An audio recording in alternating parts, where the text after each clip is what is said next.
We just took you through quarterbacks. Let's take you through the top free agent running backs, and another common theme. The bottom of the list, really even maybe the top 6 or 7 is not very good. Rah, rah, rough. Yeah, it's not a great class in terms of free agent running backs. Let's get to number 10. And at number 10, a player who very much emerged late in the year, Orleans Darkwa, took over as the starter, and he actually fared pretty well, which for the Giants standards is like over 4 yards a carry because they could not run the football, but Darkwa did end up looking the best on that end. I think he remains best in a rotation, Cam, but he can be a decent first and second down back, bring in a dynamic third down back, and give him some work. Well, look, the situation for the run game for the Giants goes far beyond Orleans Darkwa, but yeah, at the end of the day, he probably showed the most promise for the Giants this season. And look, New York has to address the offensive line in the draft and free agency if they can and free up some cap space. Orleans Darkwa, Wayne Gallman, Paul Perkins, none of these guys are going to scare opposing front sevens, but I think it would make sense for the Giants to bring back Orleans and put him back into that rotation. And, 171 carries, 751 yards, not all that bad, can receive a few passes as well. We have the Redskins, the Browns, the 49ers as some other potential options out there, but I think the 49ers are going to look ahead to Joe Williams and Matt Breida, and I think the Browns are, well, for some reason hating on Isaiah Crowell, but Duke Johnson is still there, and they might get Saquon in the draft. So, I think the Giants most likely are going to retain Darkwa. I agree there, and I'm curious to see what he does. I kept him in my Dynasty League because I don't know what's going to happen to Darkwa. I'm very curious to see what happens to Darkwa this offseason. Also, all-name team. So it's a great name right there. Oh, it is. Really should be playing for the Saints, frankly. I feel like that's a missed opportunity. I feel like it's an interchangeable name, too. You could make it Darkwa Orleans if you wanted to. Ooh, it's fun. There you go. All right, we'll keep it rolling now. We'll get to number 9 on our list, a player who hardly played at all this year, Darren Sproles. Now, he said he was going to retire after this year, but he was hurt. He didn't play much, and now he said he doesn't want to retire. He doesn't want to go out on a torn ACL, on a broken arm. He said he wants to play one more year. He is I don't know how to describe it, but the exception to the rule of almost all halfbacks. He's undersized and old, and he's still produced pretty well the past couple of years. Yeah, and the small sample size from 2017 that he had, 15 attempts, 61 yards, and a 4.1 yards per carry average. This guy is really a Swiss Army knife. Can do a few things for you, bounce it outside, can catch the ball out of the backfield, and not too bad in special teams if you want to put him there too. But it's almost amazing to me, Tom, that he's going to turn 35. And look, I still think he can play at a high level. Obviously not a 3-down back, but I think the Eagles are going to have some decisions to make. I mean, they have a lot of running backs on their roster. Maybe they free up some cap space and cut one of them. The Cowboys would be an interesting move. The Tennessee Titans, I think, are going to move along from DeMarco Murray.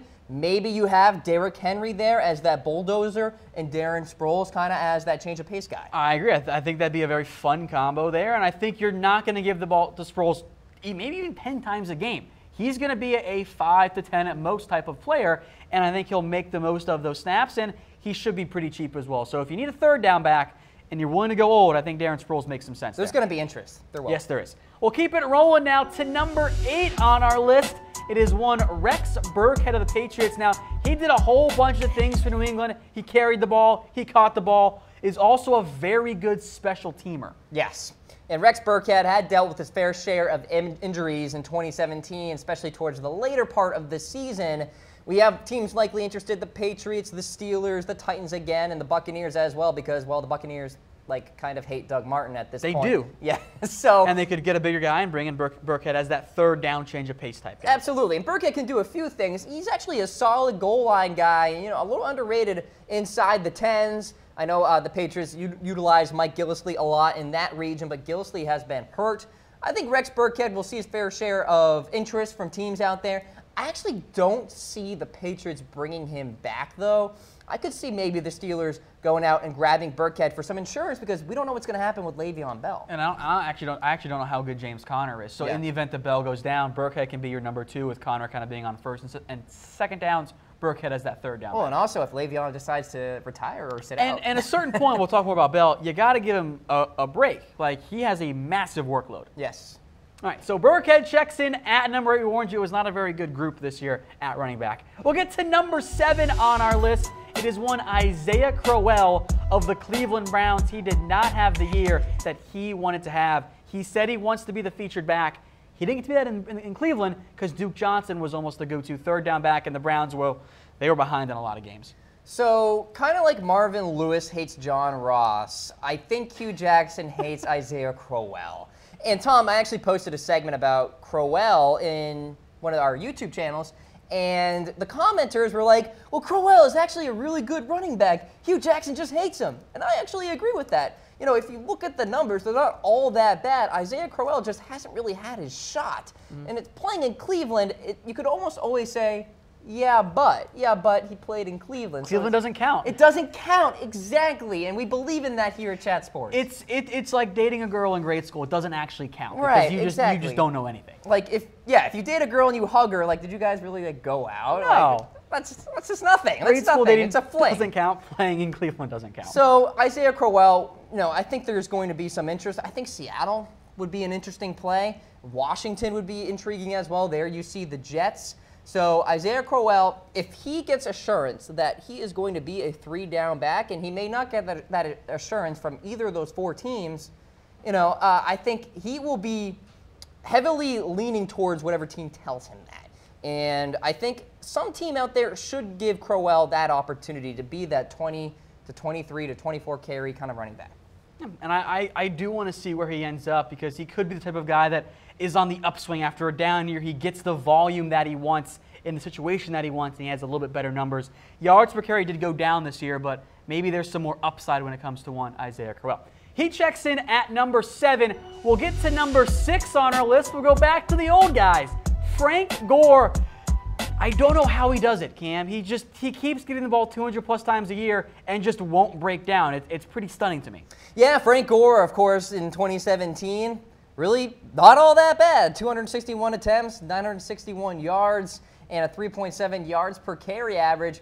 Really has been a stalwart for the Indianapolis Colts, and of course for those years with the San Francisco 49ers as well. And look, the touchdown volume wasn't there, and I understand that, and perhaps he's heading towards the end of his career. But sometimes it's good just to have a veteran in your rotation. And look, let's say the Colts grab a Saquon Barkley in the draft, Tom.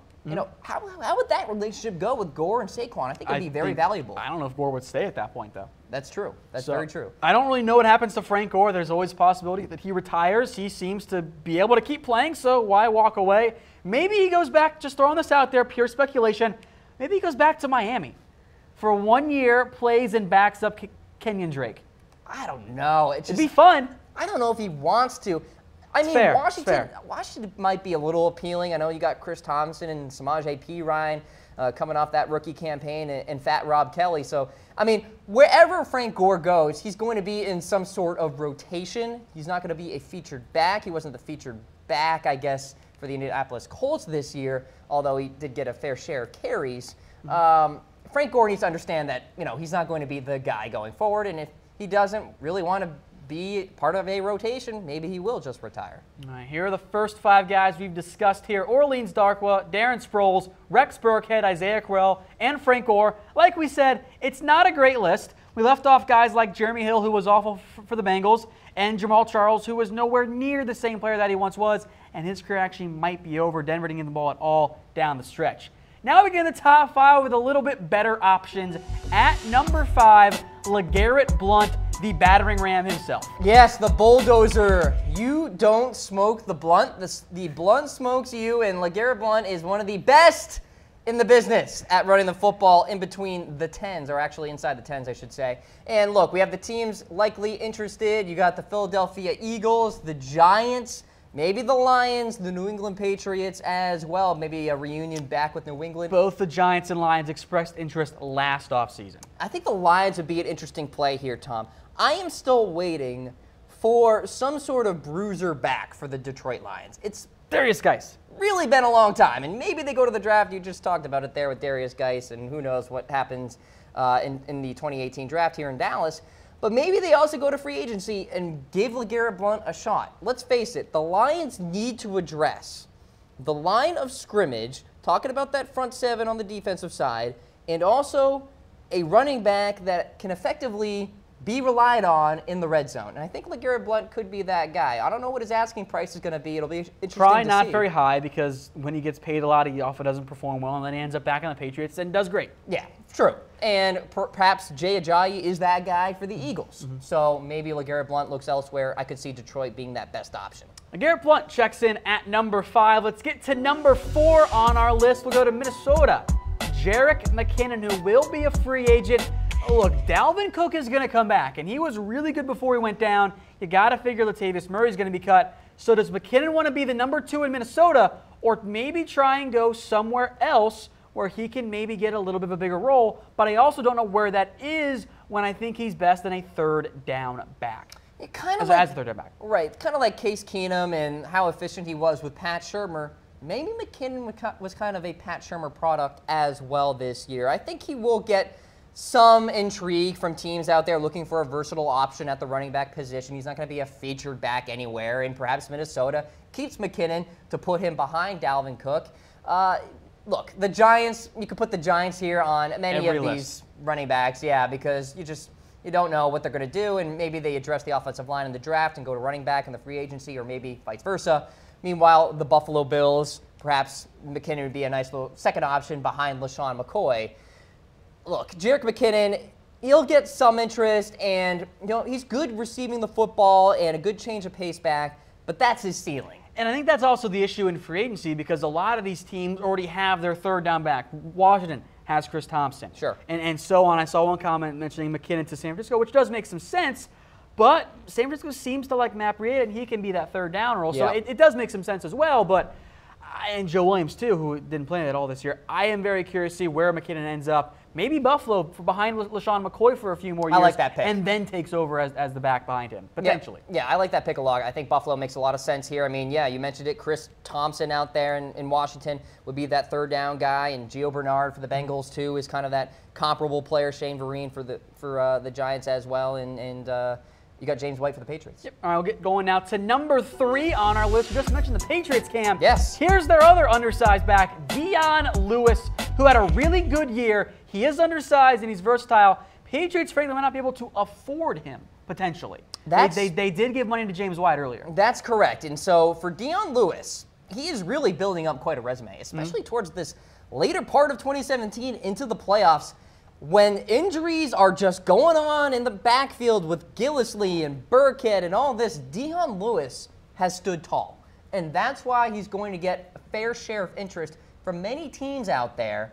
And look, the Colts, many people are tying them to Saquon Barkley. Maybe they say, you know what, that's okay. We'll trade back, we'll take Quentin Nelson, and we'll go ahead and grab Dion Lewis. Remember, Josh McDaniels, the connection there, Matt Patricia for Detroit as well. I think Lewis is going to get a little bit bigger payday. Normally I don't think he's a top 3 halfback in free agency, but it's a bit of a thin list this year, Cam, as you've mentioned many a time. We'll keep it rolling into number 2.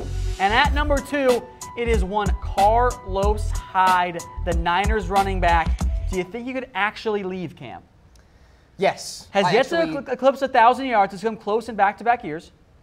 So Carlos Hyde tends to get a bad rap among the San Francisco 49ers fans out there, and I understand that. Actually didn't have an all that bad of a year in 2017, but you look at Joe Williams and Breida and perhaps Saquon Barkley in the draft. You don't never know, even though I have the Niners probably grabbing a Quentin Nelson.